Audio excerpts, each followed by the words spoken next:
Hello student, last લેક્ચરમાં આપણે ઉત્કલન બિંદુમાં થતું ઉન્નયન એટલે કે વધારાની ચર્ચા કરી. આ લેક્ચરમાં આપણે દ્રાવકના ઠાર બિંદુમાં થતું અવનયન એટલે કે ઘટાડાની ચર્ચા કરવાના છે.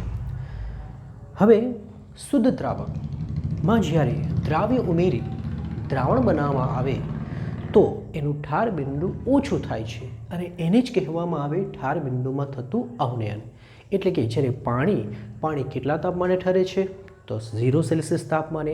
હવે આ પાણીમાં જો તમે મીઠું ઉમેરી દો અને પછી એનું ઠાર બિંદુ માપો તો એ 0 કરતાં નીચે એટલે કે -1 ડિગ્રી -2 ડિગ્રી હોઈ શકે. આમ હંમેશા શુદ્ધ દ્રાવક કરતાં તેમાંથી બનતા દ્રાવણનું ઠાર બિંદુ ઓછું જ હોય છે, ઘટાડો જ થાય છે અને એની જે ચર્ચા આપણે આ લેક્ચરમાં કરીશું. પણ પ્રથમ આપણે એ જાણવું પડશે કે ઠાર બિંદુ કોને કહેવાય. ઠાર બિંદુ એટલે શું? ઠાર બિંદુની શું વ્યાખ્યા બને તો જરા ધ્યાનથી સમજજો. એની બે વ્યાખ્યા છે, ખૂબ અગત્યની છે. જે તાપમાને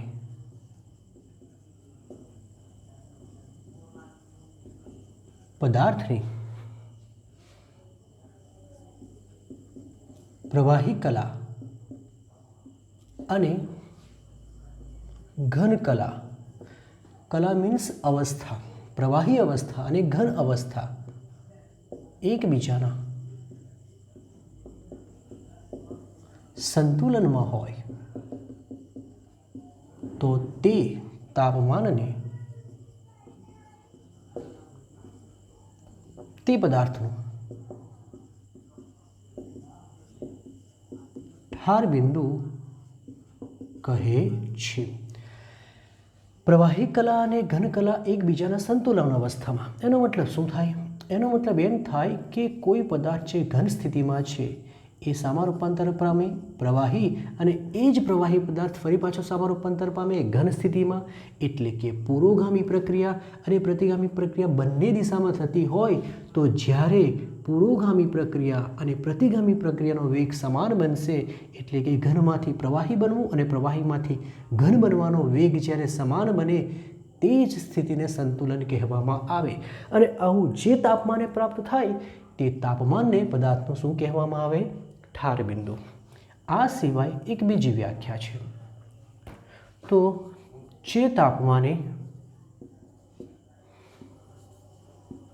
પ્રવાહીનું બાષ્પ દબાણ ઘનના બાષ્પ દબાણ જેટલું થાય તે તાપમાનને તે પ્રવાહીનું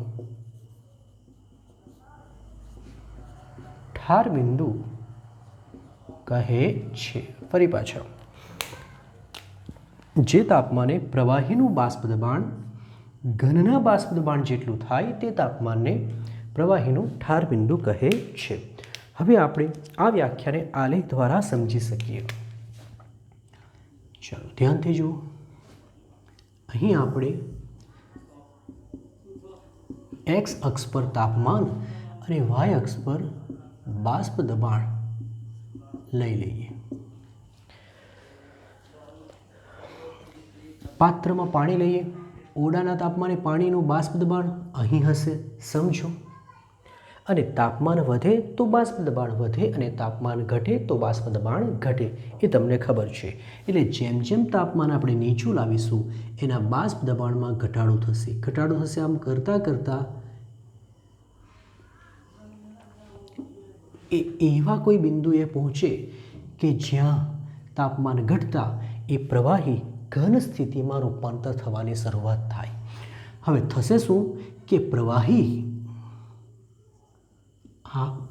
કલા છે, પ્રવાહી કલાનું બાષ્પ દબાણ છે. હવે પ્રવાહી કલામાંથી જેવું ઘનમાં રૂપાંતર થવાની શરૂઆત થાય, આ ઘન પદાર્થનું બાષ્પ દબાણ ખૂબ જ ઓછું હોવાથી આ બાષ્પ દબાણમાં તમને અચાનક ઘટાડો જોવા મળશે. આ રીતે એનો મતલબ કે આ છે ઘન કલા એટલે કે ઘન કલાનું બાષ્પ દબાણ અને આ છે પ્રવાહી અવસ્થાનું બાષ્પ દબાણ.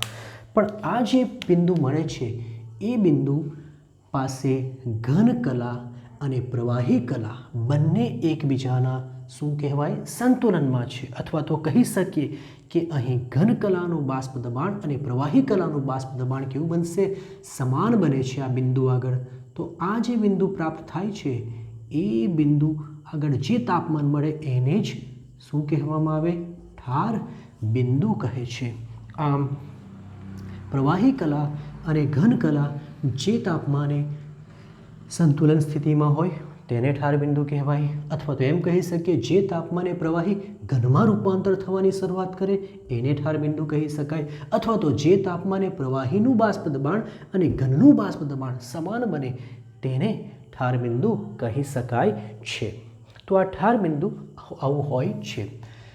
પ્રવાહી અવસ્થાનું બાષ્પ દબાણ વધુ હોય છે જ્યારે ઘનનું બાષ્પ પણ અત્યંત ઓછું હોય છે. હવે આ આપણે ઠાર બિંદુની ચર્ચા કરી. હવે આ શુદ્ધ દ્રાવકમાં સમજો કે આ પાણી છે, આ પાણીની ચર્ચા કરી અને તમને ખબર છે કે પાણીનું ઠાર બિંદુ 0°C હોય છે, એટલે કે 273 અને એક્ઝેક્ટ લઈએ તો 273.15 કેલ્વિનની આસપાસ હોય છે.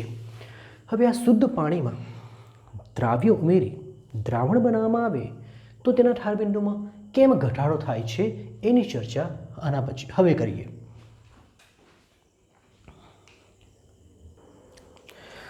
હવે જોઈએ ઠાર બિંદુમાં અવનયન. ઠાર બિંદુમાં અવનયન કોને કહેવાય? ચલો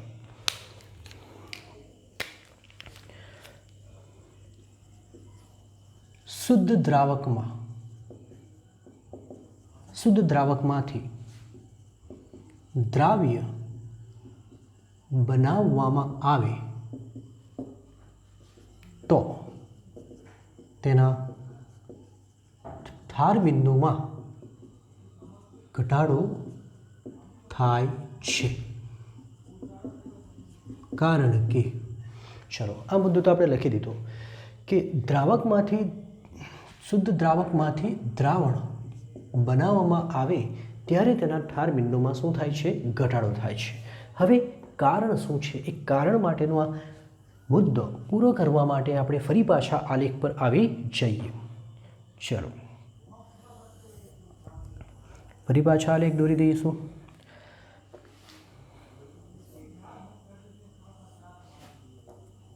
આપણે એક્સ અક્ષ પર શું લઈએ? તાપમાન. અને વાય અક્ષ પર આપણે શું લેતા છે? બાષ્પ દબાણ. ચલો અહીં બે બિંદુ મૂકેલા છે, સમજો બરાબર. બે બિંદુ, આ એક અને આ બે. આ શું બતાવે છે કે એક જ તાપમાને આ કોઈક બે પદાર્થોના બાષ્પ દબાણ બતાવે છે. હવે તમારે નક્કી કરવાનું છે બેમાંથી કોણ દ્રાવકનું છે અને કોણ દ્રાવણનું છે. બોલો. દ્રાવકનું બાષ્પ વધુ હોય છે માટે દબાણ પણ વધુ હોય છે, જ્યારે દ્રાવણની વાત કરીશું તો બાષ્પ ઓછી હોય છે. તો આ બેમાંથી ઉપરનું બિંદુ કે જ્યારે બાષ્પ દબાણ વધુ છે એ સ્વાભાવિક છે કોના માટે હશે? દ્રાવક માટે.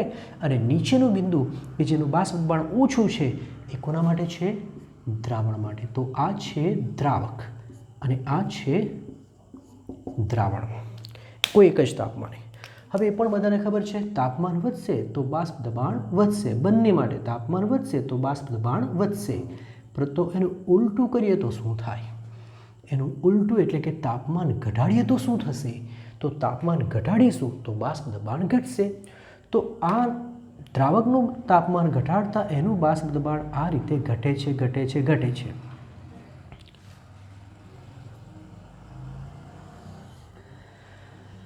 કોઈક બિંદુ પાસે આવી એ ઘનમાં રૂપાંતર થવા લાગશે. એનો મતલબ કે ત્યાર પછીનો આ જે આલેખ છે એ જ દ્રાવકની, પાણી હોય તો પાણી, પણ તેની કઈ સ્થિતિનું બાષ્પ દબાણનો આલેખ છે? તો આ એની ઘન કલા એટલે કે ઘન દ્રાવક માટે આલેખ છે. અને આ આલેખ એનું પ્રવાહી દ્રાવક માટે છે. આ બિંદુ આગળ બંને એકબીજાના સંતુલનમાં છે અને આપણે હમણાં જ જોઈ ગયા કે જે તાપમાને જે બિંદુએ ઘન કલા અને પ્રવાહી કલા એકબીજાના સંતુલનમાં હોય, બંનેના બાષ્પ દબાણ સમાન થાય, એ તાપમાનને જ એનું ઠાર બિંદુ કહે છે.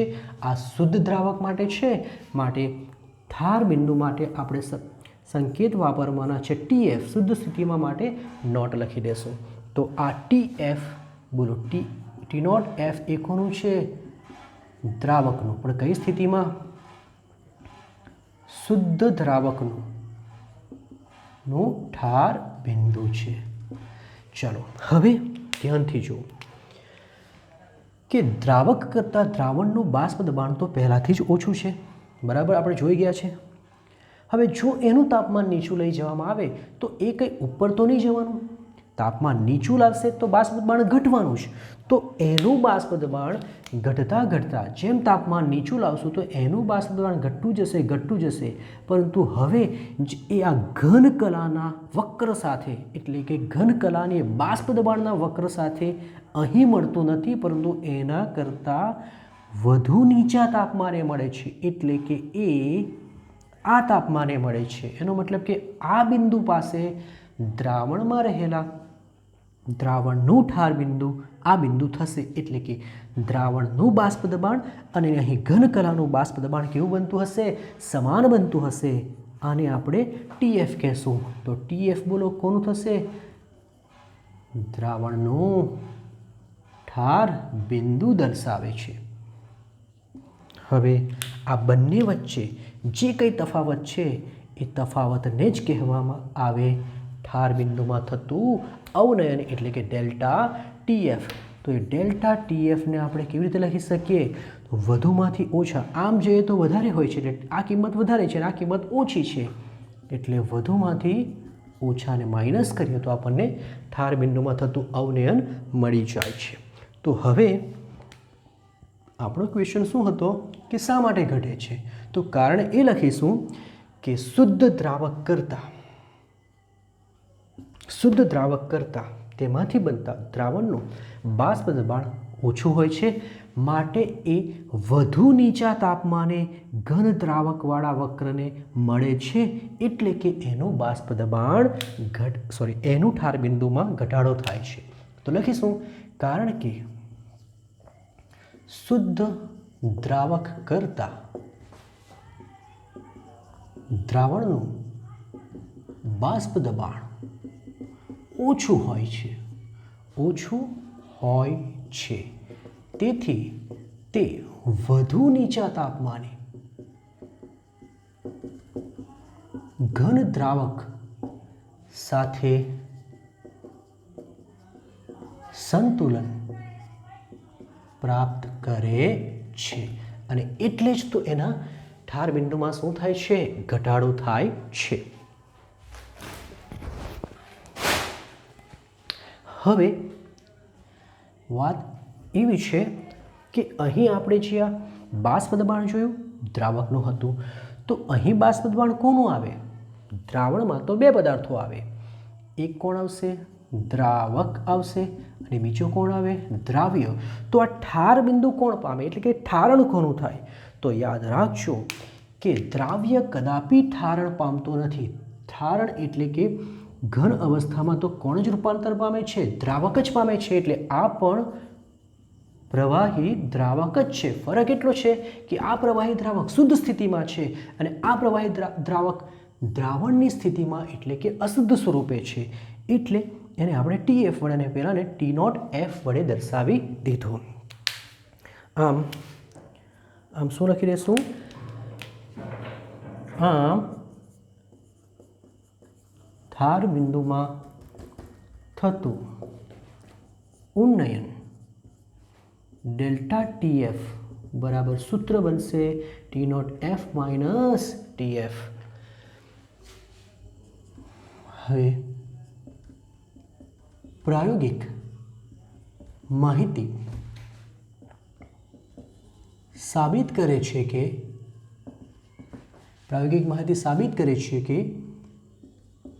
ઠાર બિંદુમાં થતું અવનયન એટલે કે ડેલ્ટા ટીએફ એ દ્રાવણની મોલલ સાંદ્રતા એટલે સ્મોલ એમ સાંદ્રતાના સમપ્રમાણમાં હોય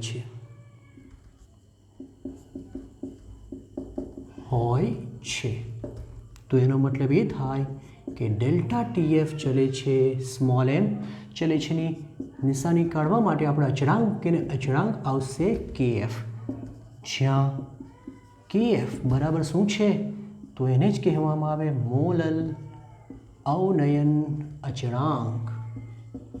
અને ફરી પાછું તે જ કે કેએફનું મૂલ્ય માત્ર ને માત્ર બોલો કોના પર આધાર રાખે? દ્રાવકના સ્વભાવ પર જ આધાર રાખશે. માત્ર દ્રાવકના સ્વભાવ પર આધારિત હોય છે.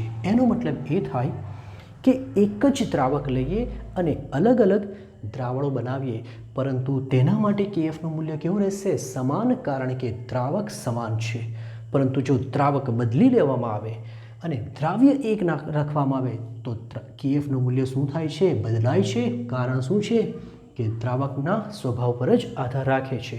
તો એનો મતલબ એ કે જો પાણીમાં બનાવેલા જુદા જુદા દ્રાવણો હોય તો એ બધા દ્રાવણ માટે કેએફનું મૂલ્ય કેવું રહેશે? સમાન, કારણ કે દ્રાવક શું છે? પાણી છે. ચાલો હવે આ સૂત્રમાં આપણે એમની કિંમત મૂકીએ. ચલો એમ મતલબ શું? મોલાલિટી, દ્રાવ્યનું દળ ગુણ્યા 1000. નીચે શું આવશે? દ્રાવ્યનું આણ્વીય દળ અને ગુણ્યા દ્રાવકનું દળ. શામાં? ગ્રામમાં. આપણે યાદ કરો, દ્રાવ્ય માટે 2 અને દ્રાવક માટે 1.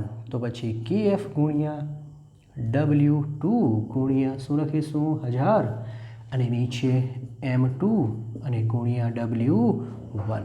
તો આ થયું ટીએફનું ડેલ્ટા ટીએફનું સૂત્ર, જ્યાં બોલો W1 બરાબર શું છે? દ્રાવકનું દળ. W2 બરાબર શું છે? દ્રાવ્યનું દળ. M2 બરાબર શું છે? દ્રાવ્યનું આણ્વીય દળ. તો આ સૂત્રનો ઉપયોગ કરી આપણે દાખલાની ગણતરી કરીશું.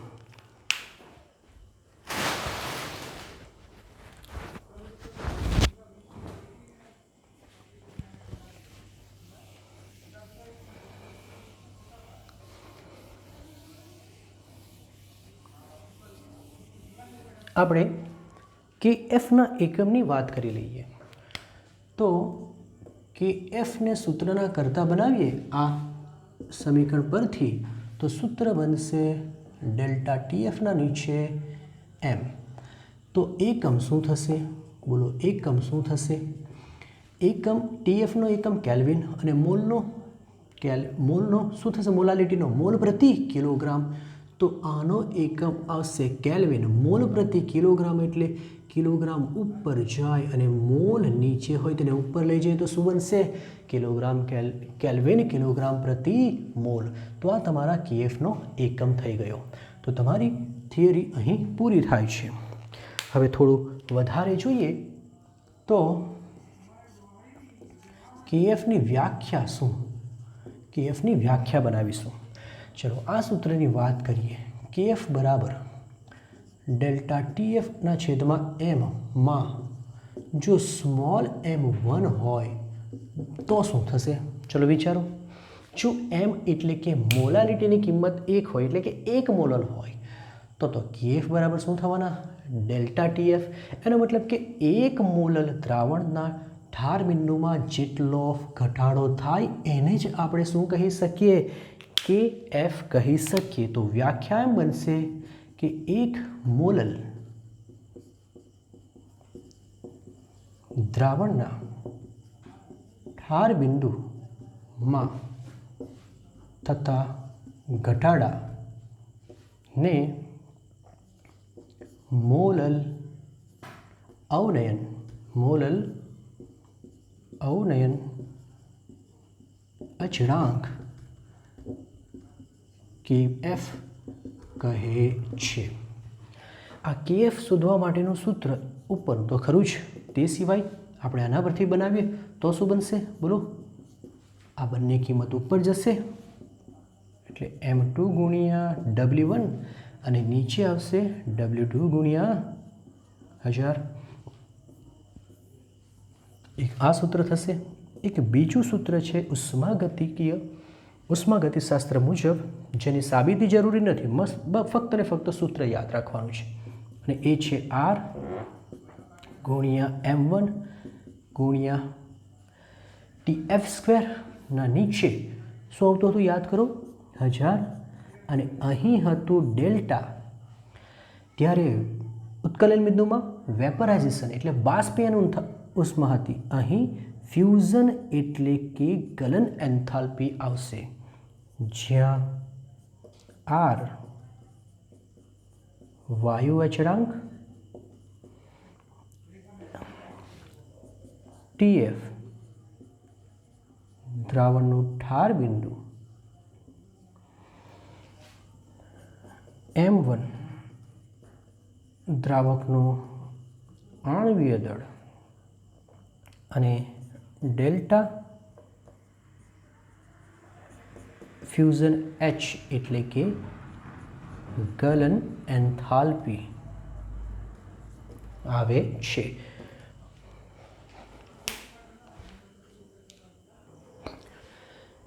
હવે થિયરી પરથી મળેલા સૂત્રનો ઉપયોગ કરી આપણે આ બે પ્રોબ્લેમ સોલ્વ કરીશું. પ્રથમ દાખલો છે કે 6 ગ્રામ યુરિયાને 1 kg પાણીમાં દ્રાવ્ય કરતાં બનતા દ્રાવણનું ઠાર બિંદુ શોધો. 6 ગ્રામ યુરિયા એટલે શું થશે? દ્રાવ્યનું દળ, અને દ્રાવ્યના દળને આપણે શું કહેતા છે? W2. તો એ 6 ગ્રામ આપેલા છે. 1 kg પાણી શું બનશે? દ્રાવકનું દળ, જેને આપણે W1 કહેતા છે. 1 kg મતલબ શું થવાના ગ્રામમાં? 1000 ગ્રામ થશે. બનતા દ્રાવણનું ઠાર બિંદુ શોધો. હવે દ્રાવણનું ઠાર બિંદુ બોલો, સંકેત શું છે? TF શોધવા કહે છે. KF તમને આપેલા છે. આ ક્યારે મળશે? જ્યારે ડેલ્ટા TF મળશે ત્યારે. તો પ્રથમ આપણે ડેલ્ટા TF શોધીએ. ચલો, સૂત્ર શું હતું ડેલ્ટા TF? ડેલ્ટા TF બરાબર KF ઇન્ટુ સ્મોલ m. અને હવે m બરાબર શું હતા? તો યાદ કરો, W2 ગુણ્યા 1000 નીચે M2 અને W1. ચલો, કિંમત મૂકી દઈશું. KF તમને આપેલા છે પાણી માટે 1.86, W2 6 ગ્રામ, 1000. યુરિયાનું આણ્વીય દળ કેટલું આવશે? તો યુરિયાનું આણ્વીય દળ 60 ગ્રામ પર મોલ હોય છે. તો અહીં 60 આવશે. W1 એટલે દ્રાવકનું દળ, જે કેટલું છે? 1000.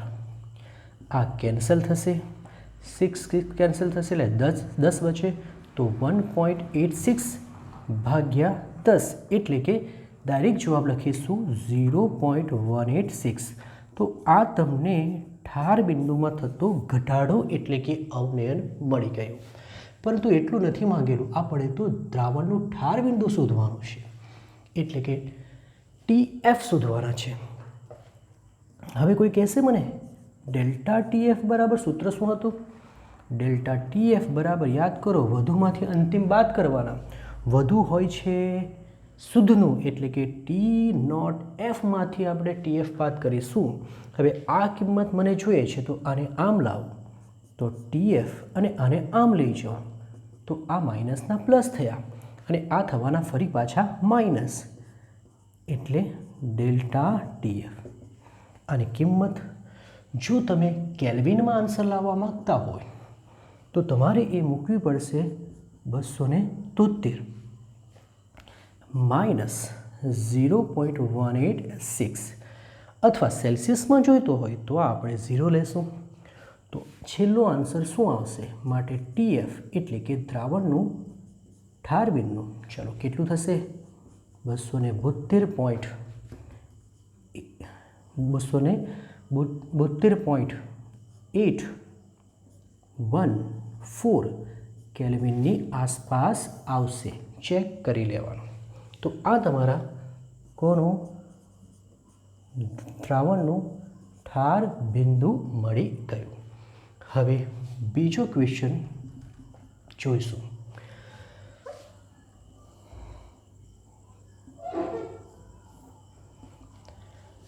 દ્રાવ્યને દ્રાવણમાં ઉમેર્યા બાદ એનું ઠાર બિંદુ -0.186 જેટલું ઘટે છે. ઠાર બિંદુ આટલું ઘટે છે. ડેલ્ટા ટી બી શોધો એમ કહે છે. તમને ઠાર બિંદુ આટલું ઘટે છે એનો મતલબ કે ઠાર બિંદુમાં થતો ઘટાડો આપી દીધો છે. અહીં તમને કહી જ દીધું છે ફરી પાછા. ચલો, આટલું ઠાર બિંદુ ઘટે છે દ્રાવણનું, એટલે TF દ્રાવણ માટે શું લખતા છે? દ્રાવણનું ઠાર બિંદુ. બોલો, TF તમને આપેલા છે -0. દ્રાવકનું ઠાર બિંદુ એટલે કે T0F તમને ખબર હોય છે 0°C. તો પછી આ બંનેનો તફાવત એટલે કે ઠાર બિંદુમાં થતો ફેરફાર ડેલ્ટા TF કેટલા આવશે? સૂત્ર છે T0F - TF. તો 0-186. 0 - પ્લસ થશે એનો મતલબ કે ડેલ્ટા TF બરાબર 0.186 આન્સર આવશે. આ સેલ્સિયસમાં લેશું તો તમને ફક્ત ને ફક્ત શું મળ્યું હજુ સુધી? તો ઠાર બિંદુમાં થતો ઘટાડો. પરંતુ શોધવા શું કીધું છે?